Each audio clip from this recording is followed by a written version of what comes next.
Hello everyone, welcome. Today we shall be talking about the second Chess Olympiad that took place in 1928 at The Hague in Netherlands.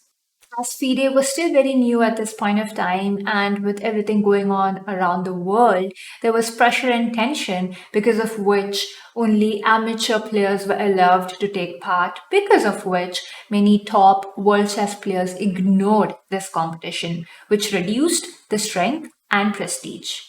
Now, the definition of amateur was up to the national federations to who they consider professional and who they consider amateur, and therefore different nations took different decisions. So this happens to be the only Olympiad where there was an unfortunate ban on professional players. So there were two competitions. One was an individual competition known as the Amateur World Championship, and then second is a team championship that is the main event, the Olympiad. And each team was allowed to send only one player, one representative for the Amateur World Championship. The Hungarians had a very easy finish and won the gold medal convincingly. They pulled a few firm wins here and there, and they were ahead of the rest. Now, the same can be said about USA and Poland, who won the silver and bronze medals respectively. Now let's have a look at one game from the Olympiad which teaches us to be really careful when pushing pawns in front of a castle king. So the game begins d4, knight f6, c4, e6, knight c3, b6, knight f3, bishop b7, and just regular development by both sides. Here queen c2, bishop b4, pinning this knight. Bishop d2 removes the pin, black castles immediately, and from the way white has actually developed his pieces, it's pretty obvious that he may want to castle queenside. So he goes with the move g3 first. And after g3, black continues with knight c6. And here, white simply long castles.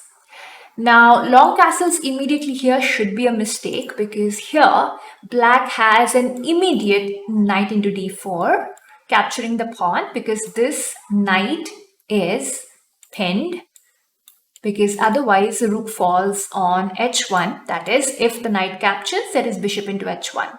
Now, the black player probably may not have gone for this, assuming that, a move like f3 and the bishop is kind of trapped and cannot return.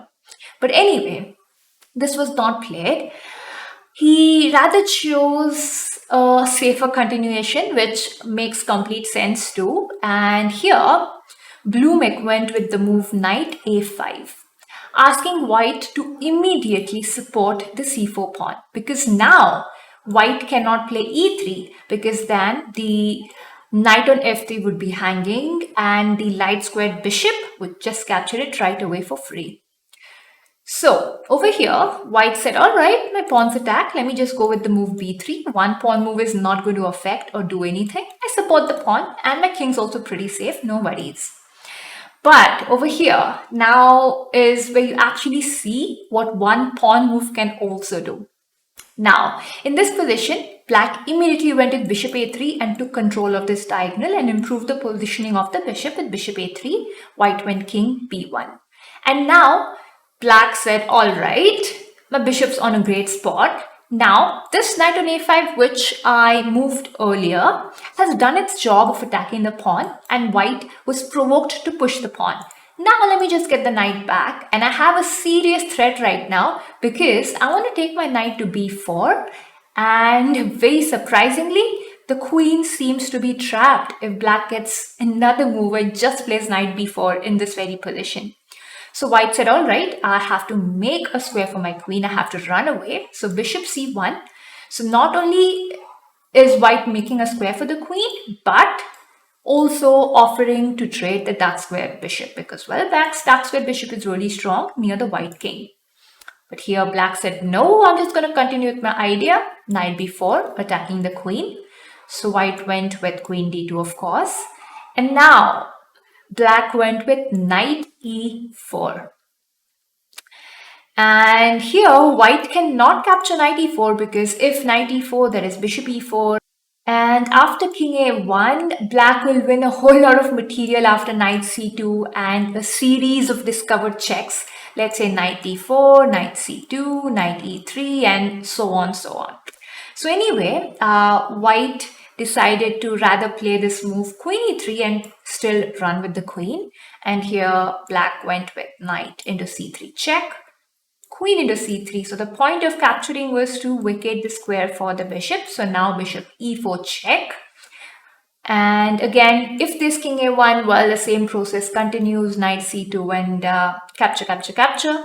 So here white rather went rook d3 directly, saying just capture my piece right away. And then after knight d3, white resigned because he probably realized that he is lost anyway. Anyway, we'll just have a look at a couple of more moves because it looks like a lot of pieces are attacked at this moment. So here, let us say if white does capture back, then black can capture the knight. And let's say bishop into a3 is played. There is bishop into h1, capturing the rook. You capture my rook, I capture your bishop. And as you see, black has an extra rook on the board. So I hope you enjoyed this game and we'll see you in the next video on the next Olympiad.